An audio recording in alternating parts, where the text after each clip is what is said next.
क्या आपको जसप्रीत बुमराह के लिए बुरा लग रहा है? वेल, आपको भी बुरा नहीं लगना चाहिए यार। जसप्रीत बुमराह को लेकर आपके मन में भी कोई सिंपैथी नहीं होनी चाहिए, कोई सहानुभूति नहीं होनी चाहिए। वैसे ही जैसे ऑस्ट्रेलिया के कैप्टन पैट कमिंस को नहीं है। कमिंस से दरअसल ये सवाल पूछा गया कि क्या आपको बुमराह के लिए कोई सिंपैथी है जिस तरह से गेंदबाजी की। उन्होंने कहा यार देखो, वो कमाल की गेंदबाज है, बहुत अच्छी गेंदबाजी की है, कई स्पेल बहुत खतरनाक थे, लेकिन कोई सिंपैथी उनको लेकर मेरे मन में नहीं है।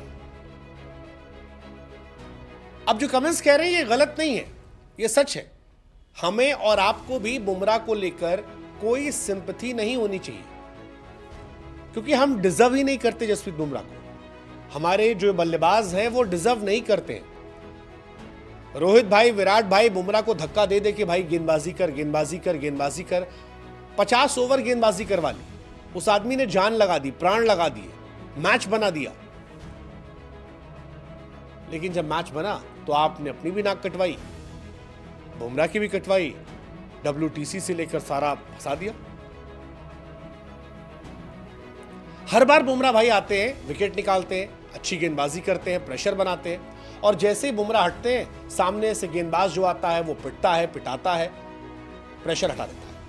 कैप्टेंसी के नाम पर मजाक चल रहा था, कोच के नाम पर मजाक चल रहा था, किंग कोहली के नाम पर मजाक चल रहा है। रन तो बनने नहीं है, ना किंग से ना हिटमैन से। गंभीर साहब जो बड़ी बड़ी बातें कर रहे थे, जी एक दिन में हम 400 रन बना देंगे, 2 दिन का टेस्ट मैच हम ड्रॉ करा देंगे, अब प्रेस कॉन्फ्रेंस में भी नहीं आ रहे।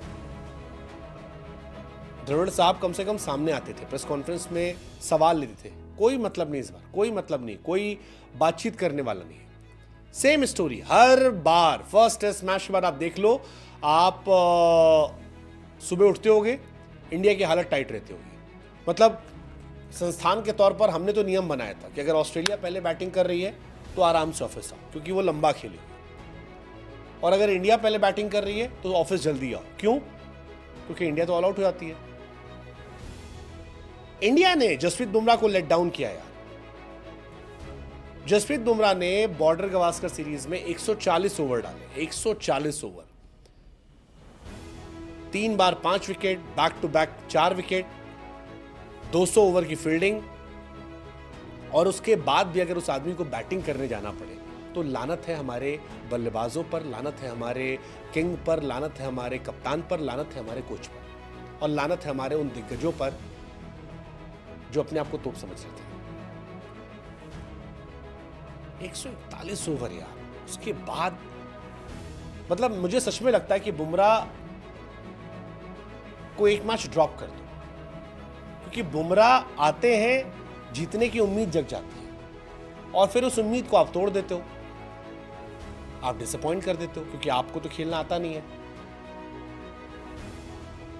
तो इससे अच्छा है बुमराह को मत ही खिलाओ, अपनी औकात में रहकर हम खेलेंगे, देखेंगे घटियापना, और उसके बाद थैंक यू। कोई लॉजिक नहीं है, कोई लॉजिक नहीं है बुमराह को खिलाने का। बुमराह नई उम्मीदें पैदा करते हैं और उम्मीद दुख देती है, क्योंकि इंडिया के बल्लेबाज,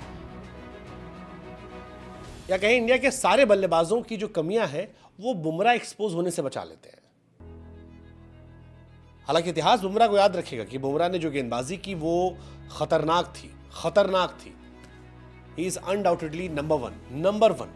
30 विकेट 12 के एवरेज से पहला पेसर जिसने 30 विकेट निकाले हैं बॉर्डर गवास्कर सीरीज में। आज तक कभी किसी बॉलर ने 30 विकेट नहीं निकाले। सबसे ज्यादा बार 5 wicket, best bowling average, best strike rate, सबसे ज्यादा बार 5 विकेट, 4 विकेट, मतलब 5 विकेट MCG में, 5 विकेट गैबा में, 5 विकेट पर्थ में, एडिलेड में 4 wicket, Perth test match captain के तौर पर जीतना, गैबा में टेस्ट ड्रॉ कराना, और उसके बाद फिर इंडिया को हारते हुए देखना। It's very disappointing, very disappointing. Bumrah ने पहली बार इंडिया के लिए जोर लगाते लगाते 50 ओवर गेंदबाजी कर दी, और हमारे यहां बल्लेबाज जो है 10 ओवर नहीं खेल पाते। मतलब कल जब वो एक मोमेंट आया जब रोहित ने कहा बुमराह से